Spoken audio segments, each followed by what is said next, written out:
இன்றே டவுன்லோட் செய்து உங்கள் ஃபேவரட் ஷோக்களை என்ஜாய் பண்ணுங்க. ஒரு நாளைக்கு பல கேஸ் வந்துகிட்டு இருக்கு. வண்டியை காணா, செயின் அறுத்துட்டான்னு. எங்களுக்கு டைம் வேணும்ல, கொஞ்சமாவது புரிஞ்சுக்கங்க. இல்ல சார், அவளை நம்பிதான் சார் பழப்பு இருக்கு.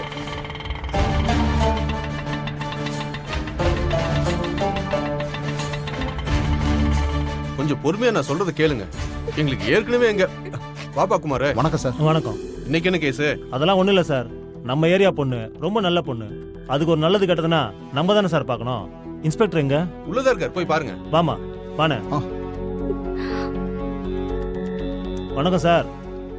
பாப்பா குமாரு, வண்டி திருட்டு விஷயமா உங்ககிட்ட பேசலான்னு வந்தேன். ஏன் குமாரு, உனக்கு தெரியாதா?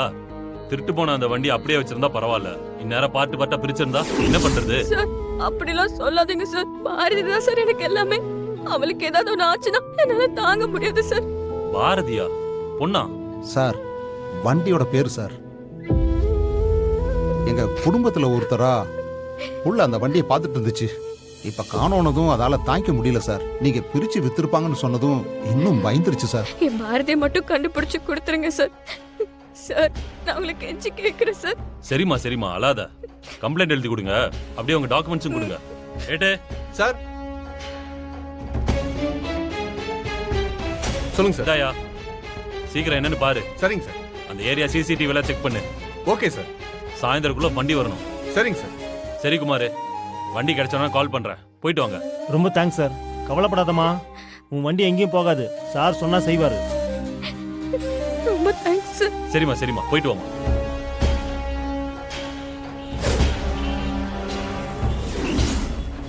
இவனா இந்த பொறுக்கிதான் பாரதி எடுத்துட்டு போயிருக்கானா? இப்பதான் கிருபாவை யாருன்னு தெரியாதுன்னு சொன்னேன். ஆனா கிருபாவோட ரைட் ஹேண்ட் கருணா மூஞ்சிய பார்த்ததுமே கண்டுபிடிச்சிட்ட. ரைட் ஹேண்டா?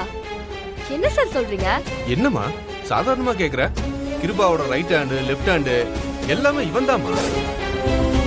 கடன் வசூல் பண்றதுல பெரிய கில்லாடிவன். வாங்கின கடனை திருப்பி கொடுக்கலன்னா இப்படிதான் வீட்டுக்கு போய் எல்லாத்தையும் எடுத்துட்டு போயிடுவாமா. சில நேரத்துல கடன் வாங்கினவனே தூக்கிட்டு போயிடுவான். இப்ப சொல்லுமா, உங்க குடும்பத்துல யாராவது கடன் வாங்கியிருக்கீங்களா? சார், நீங்க நினைக்கிற மாதிரி இது குடுக்கல் வாங்கல் பிரச்சனை இல்ல, வேற ஒரு பிரச்சனை. வேற பிரச்சனையா? இப்ப அவ எங்க இருக்கான்னு எனக்கு நல்லா தெரியும் சார். நீங்க என் கூட வாங்க, நான் கூட்டிட்டு போறேன் சார். என் பாரதியை வாங்கி கொடுங்க சார். அம்மா, சொல்றேன்னு தப்பா எடுத்துக்காத. அவனுங்க கிட்ட எல்லாம் பிரச்சனை பண்ணாம விலைக்கு போயிடு. ரொம்ப மோசமானவனுங்க. ஆள் பலம், பண பலம்னு எல்லாம் இருக்கிறவங்க அவங்க. உன் வண்டியை விட்டுட்டு வேற வண்டியை வாங்கிக்கமா, அதுதான் உனக்கு நல்லது. சார், என் பாரதி என் குடும்பத்துல ஒருத்தி சார். நான் யாருக்காகவும் அவளை விட்டு கொடுக்க மாட்டேன். நான் எந்த தப்பும் பண்ணல சார். யார பார்த்து பயப்படணும்னு எனக்கு அவசியமும் இல்ல. நீங்க வரலனா கூட பரவாயில்ல சார். என் பாரதி எங்க இருக்கான்னு கண்டுபிடிச்சு கொடுத்திருக்கீங்கல்ல, அதுக்கு ரொம்ப நன்றி சார். நான் பாத்துக்கிறேன். மா, சீக்கிரம் போ, இல்லனா வண்டியை அக்கா அக்கா பிரிச்சு வித்துருவானுங்க. எனக்கு தெரியும் சார், நான் பாத்துக்கிறேன். ஏய், நான் தான் உன் பேக்க கொடுத்துட்டேன்ல, அப்புறம் எதுக்காக என் பாரதி எடுத்துட்டு வந்திருக்க? ஒழுங்கு மரியாதையே பாரதி என்கிட்ட கொடுத்துரு, இல்லனா நடக்கிறதே வேற. என்ன பண்ணுவ? போலீஸ் கிட்ட போவியா? புல்லட் நம்ம கிட்டே சவுண்ட பத்தியா? அக்கவுண்ட்ஸ் இவளை எப்படி சும்மா விட முடியும்? ஆமா, உன்னை பார்த்தா ஏற்கனவே ஸ்டேஷனுக்கெல்லாம் போயிட்டு அலைஞ்சிட்டு வந்த மாதிரி தான் இருக்கு. அவங்களே தெளிவா சொல்லியிருப்பாங்களே ஒன்றும் பண்ண முடியாதுன்னு. அப்புறம் எதுக்கு இங்க வந்த? இத பாரு, உனக்கும் எனக்கும் இருக்கிற பிரச்சனையை ஏற்கனவே பேசி சமாதானமா முடிச்சாச்சு. தேவையில்லாம திரும்ப ஃபர்ஸ்ட்ல இருந்து ஆரம்பிக்காத. நிறுத்து.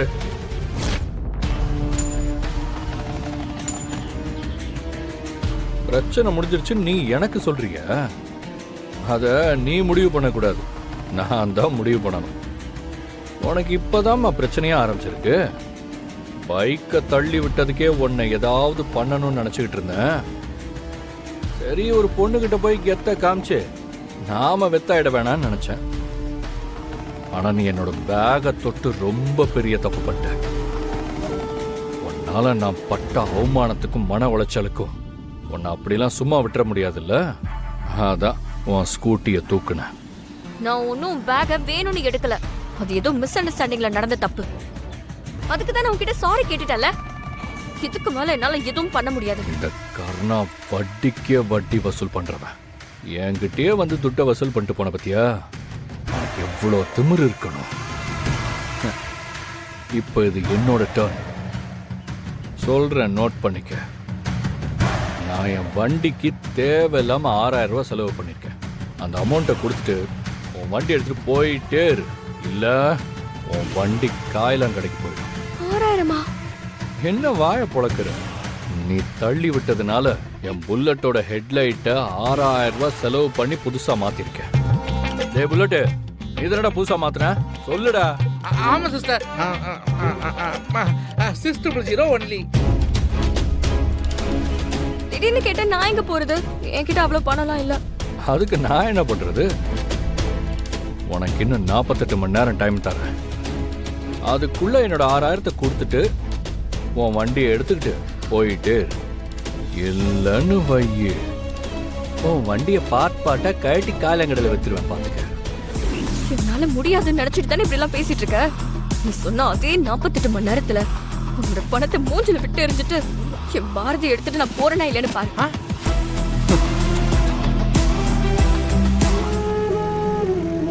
ஏந்தோ லைசென்ஸ் இருக்கிற யார் வேணாலும் உங்க பைக் கேப்ல ரெஜிஸ்டர் பண்ணிட்டு யாரோட வண்டியை வேணாலும் எடுத்து யூஸ் பண்ணலாமா? ஆமா டீச்சர், அந்த வண்டிக்காரங்களுக்கு பிரச்சனை இல்லாத வரைக்கும் எல்லாம் ஓகே தான் டீச்சர். நல்ல ஐடியாவா இருக்கே. அப்போ வேலையே இல்லைன்னு சொல்ற பசங்க, சம்பளம் பத்தவே இல்லைன்னு சொல்ற பசங்கலாம் அவங்க ஃப்ரெண்ட்ஸ் கிட்ட சொந்தக்காரங்க கிட்ட எல்லாம் பைக்கை வாங்கி உங்க பைக் கேப்ல ரெஜிஸ்டர் பண்ணி ஓட்டுனா நல்லா சம்பாதிக்கலாமே. ஏன் இந்த நிறுத்திட்ட? என்னாச்சு? என்ன ஆச்சா? டீச்சர் ஃபர்ஸ்ட் கையை கொடுங்க. எதுக்கு? ஐயோ முதல்ல கையை கொடுங்க சொல்றேன். ரொம்ப தேங்க்ஸ் டீச்சர். எதுக்குடி தேங்க்ஸ்? போற போக்குல என்ன மாதிரி ஐடியா கொடுத்திருக்கீங்க தெரியுமா? நீங்க வேற லெவல் டீச்சர். டீச்சர்னா டீச்சர் தான். இது போதும். இனிமே நான் என்ன பண்றேன்னு மட்டும் பாருங்க. இன்னைக்கு லக்ஷ்மி டீச்சரை பிக்கப் பண்ண போகும்போது அவங்க ஒரு செம்ம ஐடியா கொடுத்தாங்க. என்ன ஐடியா? பைக் கேப் ஓட்டுறதுக்கு நம்ம கிட்ட சொந்தமா பைக் இருக்கணும்னு அவசியம் இல்ல. பைக் லைசென்ஸ் இருக்க, பைக் ஓட்ட ரெடியா இருக்க 10 பேர் இருந்தா நான் தினேஷ் அண்ணன் கிட்ட பைக் வாங்கி ஓட்டின மாதிரி யார் வேணாலும் பைக் வாங்கி ஓட்டலாம்ல. 2 வீலரையும் வேலையையும் ஒழுங்கா பாத்துக்கிட்டா மட்டும் போதும். பசங்களா கிடைக்க மாட்டாங்க, அதெல்லாம் கிடைப்பாங்க. ஆனா அதுக்கு நிறைய பைக் வேணுமே, யார் தருவா? எவன்டா அது? அக்கா நாங்க தான்க்கா, தெரியாம அடிச்சிட்டோம். ஒரு நிமிஷம் இரு, அந்த பாலை கொடுக்காத. என்ன இந்து? அந்த பசங்களை கூப்பிடு. எதுக்கு? இந்த 48 மணி நேர சவால்ல கண்டிப்பா நான் ஜெயிச்சு என் பாரதியை மீட்டெடுப்பேன்.